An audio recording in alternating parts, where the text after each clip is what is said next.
Hello, Psychology of Learning students. So the purpose of this video is to talk about Chapter 12 on forgetting.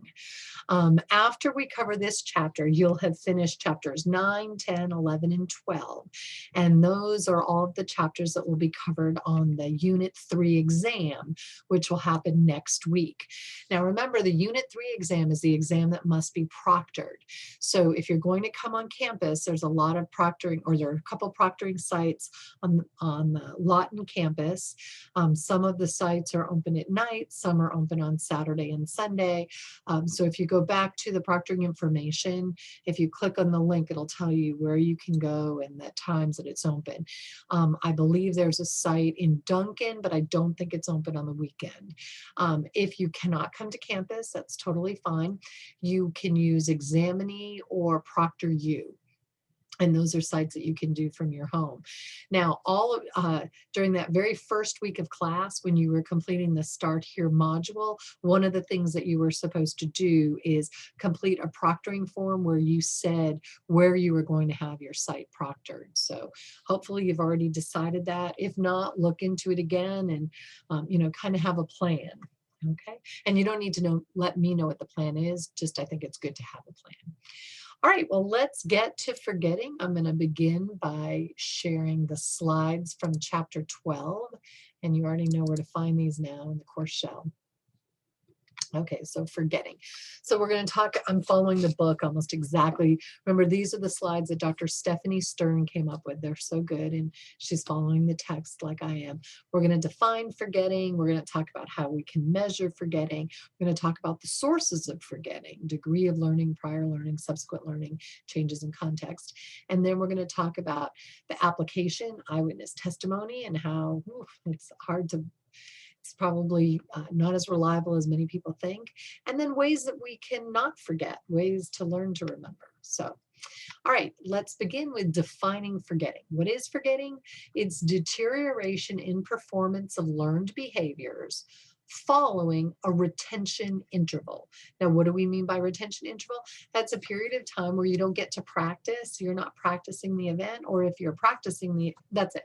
You're not practicing whatever the behavior is. So it's a period during which learning or practice of a behavior does not occur. And that's the retention interval.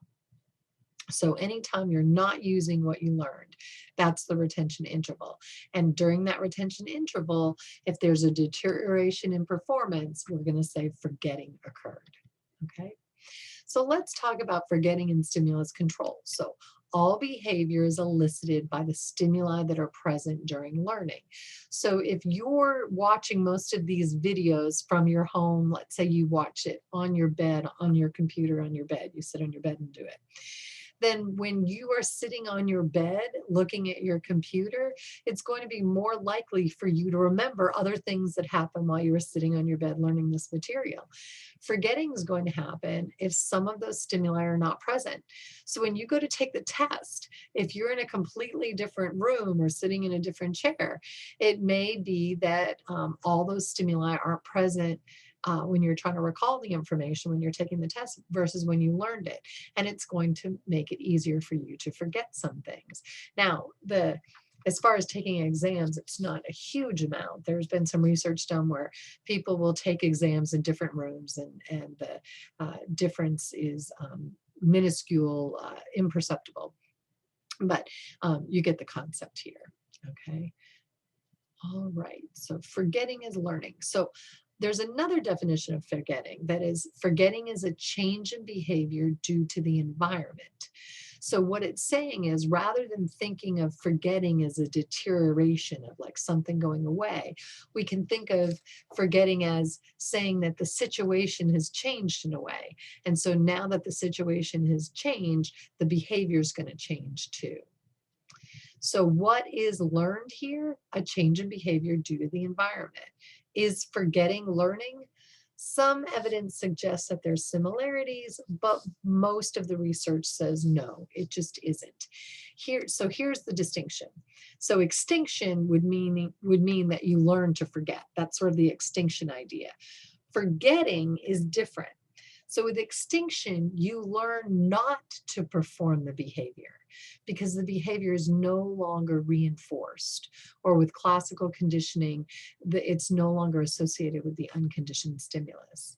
So the association is unlearned. That's extinction. It's caused by a lack of reinforcement, or again, a lack of being associated with the unconditioned stimulus. Forgetting is when the behavior is not performed. It's not given an opportunity to perform. And so it degenerates, it reduces, it goes down. So can you see the subtle difference between those two things? There's no opportunity to perform it with forgetting. Or with extinction, you can still perform it, but the consequence doesn't happen that you were used to getting. And so you stop doing it. Okay. Now, how do we measure forgetting? So there's many different ways. One is free recall. So with free recall, it would be like an essay test where the essay question just says, tell me anything about learning. Write an essay on learning. Okay, that would be free recall. There's hardly any cues at all. Open up this book and tell me, what do you know about learning? You're going to recall anything that you can remember about learning. So that's free recall. You provide an individual the chance to perform a behavior. Okay. Oftentimes, rather than doing free recall, we do prompted or cued recall. So with cued recall, it's most essay tests are cued recall. So I'm not going to say, tell me about learning, but I might say, what are some of the methods that are used to prevent people from forgetting? And so can you see how I'm prompting you, or I'm cueing you on the information that I need you to recall? Okay. And so short answer, fill in the blank, essays where you're given a prompt, that's all prompted or cued recall. Recognition is when you identify the material associated with the behavior. This is your multiple choice test. So in a multiple choice test, you're trying to pick which of these four can I recognize as the right answer, right? So that's different than recall, where there's a blank sheet and I have to pull it all out of my head. Okay. And then another kind of thing that we can use to measure forgetting is relearning. I always find this fascinating. So if you learn something and then it seems like you've forgotten it, if I try to teach it to you again, you will learn it so much more quickly. And so I can look at how long it takes you to learn it a second time. And that's an idea of how much you already know. That's how much you remembered from before. Even though when I asked you to recall it, you couldn't recall it. When I asked you to recognize it, you couldn't recognize it. But the fact that it's taking you so much less time to learn it the second time lets me know that you did remember some of it. And so relearning, the amount of time it takes to get the behavior back to its original state. Okay. So let's now talk about the sources of forgetting. What causes forgetting? So to many of us, it seems like time is what's doing it. Okay. Your book uses the example, let's say you play the piano. If you skip a day, maybe when you go to play it, it's a little bit rusty. You skip 2 days, 3 days, 4 days. Let's say now you've skipped a month of playing the piano. I mean, your book is talking about a master and he's only missed 3 days. But let's say you haven't played in a month. When you get back on there, it's really going to be hard to remember where you were. It's probably not going to sound good at all. Well, some people will look at that and go, well, it's time. What passed? What was a month? But it's not really time. It's what's happening during that time that's leading to forgetting. Okay, so without use, the connections break down. So what's happening there is that you're having all these neural connections. Remember, what wires together, fires together. So all these other neural connections are happening during that month. But the neural connections of your fingers and the piano with that piano piece, those have not been reinforced. They've not been practiced. Those haven't been wired together in a month. And so they're going to deteriorate. What actually happens? What's the actual cause of forgetting? We know it happens during time, but what is it? Well, one way that we can answer this is to look at the factors that end up affecting forgetting. So one thing has to do with degree of learning. The better learned something is, the harder it is to forget. So one of the best things that you can do if you don't want to forget something is to continue to learn it even after you've already mastered it. In other words, overlearn it. When you overlearn something, you're going to be much less likely to forget it. So you're going to keep practicing it even after you master it, and it will decrease forgetting. It's one of the reasons why people want to get an A rather than a C, right? So if you get a C in a course or on a test, it shows that you know you've mastered about 75%, like on average, about 75% of the material. So you've learned it. You pretty much know what's going on. But if you've mastered 95% of the material, to some extent, one could argue you've overlearned it. You know the material really well, but knowing it really well is going to make it much less likely for you to forget it. And higher grades really do predict performance post-school. So that's why some employers, when they want to know what your GPA is, if your GPA is around a C, like a 2.5 or 2.0, I guess would be a C average, mainly C's, they're going to expect you to have forgotten a lot of what you've learned versus someone who has a 3.0 or a 3.2, mainly a B average or a B with some A's. They're going to go, wow, that person overlearned a lot of their material. They're not going to forget it. They're probably going to perform better. Another thing that can affect forgetting is prior learning. So what do you think is easier to learn? A concept that reminds you of something else or a concept that's completely foreign to you in every way? Of course, something that reminds you of something else is going to be easier to learn. And the more meaningful something is, the easier it is to learn. So when we're learning Spanish vocabulary, it's easier to remember words that sound similar in your native language. So that prior learning is going to increase your likelihood of remembering something. It's going to make it harder to forget. Okay, so prior learning can reduce our forgetness. Okay, but with prior learning, here's a negative part of it. We can have what's called proactive interference. This is when prior learning actually interferes with remembering. So if you learned old math of how to add this up, then the new math actually, it may be harder for you to learn the new math because the old math is going to mess you up. Knowing the old math actually makes it harder for you to learn the new math than if you didn't know it. We're going to call that proactive interference. Now you can see that's not forgetting. This is saying it's going to be harder to learn new things because of what you know before. Proactive interference. Okay. Subsequent learning also plays a role here. Forgetting can happen due to interference or inhibition, taking over of the old by the new. You can think of it that way. We're going to call this retroactive interference. New things that we learn increase forgetting of previous things that we've learned. So you might have a harder time remembering the content from Unit 1 and Unit 2 when you go to take the comprehensive final exam because you've been focused on chapters 9, 10, 11, and 12 that are all about, that are on the Unit 3 exam. And I've seen this, one of the other classes that I regularly teach, social psychology, on the comprehensive final, students seem to miss more of the Unit 1, more of the Exam 1 questions than the Exam 3 questions that are on the final exam. That's comprehensive because it's been such a long time. So remember, it's not time that's led to the forgetfulness, but it's this retroactive interference. The learning of this new material has sort of made the other material, they haven't been practicing it and rehearsing it. So that's all degraded. So what you need to do is go back and rehearse that. So oftentimes when students are studying for a comprehensive final exam, I say, take out all of your old study guides. You wrote out the answers to the study guides from Exam 1 and the study guide for Exam 2, the study guide for Exam 3. You've been focused on Exam 3 because you've been studying for Exam 3, but go back and pull out and rehearse and practice. Now that, because you guys are taking this online class, you could go back and skim some of the videos or at least skim the PowerPoint slides and jog your memory. Things that you don't remember, you can go back and rewatch the videos. Okay, get rid of that retroactive interference. Okay. changing context.